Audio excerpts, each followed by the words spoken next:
regardless about what. The weird thing about telling someone they're dying is that it tends to focus their priorities, find out what matters to them, they're willing to die for. They're willing to lie for. I mean, you must have a neighbor. Neighbors don't like him.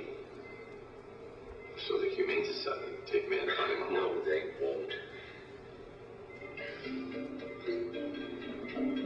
Hey, look, maybe my hand. It wasn't a snake bite, was it? I said I don't remember being bit, sure. Just a white snake.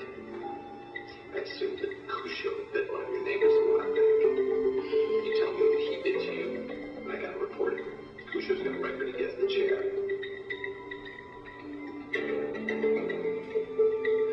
Good news is, you might just live. Bad news is your dog's gonna die. Barbara just lost us like this thing. This is the diagnosis method. I think I've got a better grip here. You go for a minute. Right. Come on.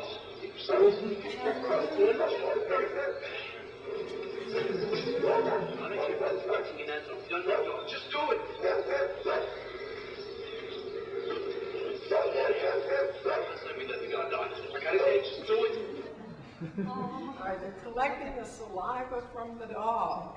Do you think that's a recognized method of diagnosis? How would they really diagnose that kind of leg wound? All right, speak up, Dina. Is that human infectious disease? Culture the wound. Culture the wound. They'd also be doing blood cultures because this serious kind of infection would not stay confined to the skin, but would most likely be invading and reaching the bloodstream, and that's what would really do the person in. Okay. So, what's our next clip? Is that the last one? It's the last one. Okay. The most mammals are pretty built. They have natural antibodies to fight off themselves. We don't. That's why dog bites can be so nasty. Lab tested with dogs with a type of shrapnel too. It's commonly known as the flesh-eating disease. You need to operate immediately to a dangerous tissue. We may need to remove the leg.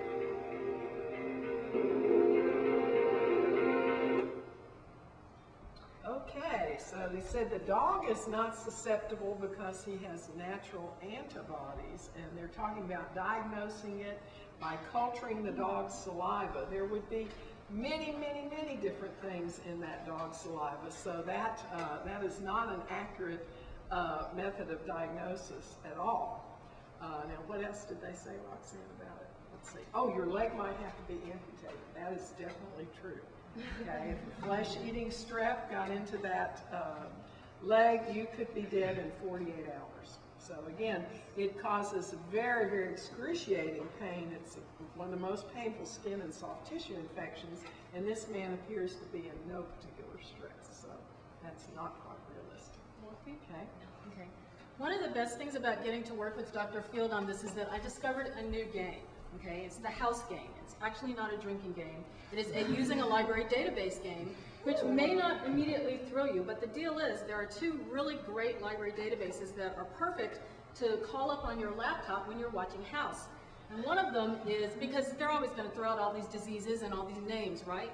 And you can look them up right away in Gale Virtual Reference Library.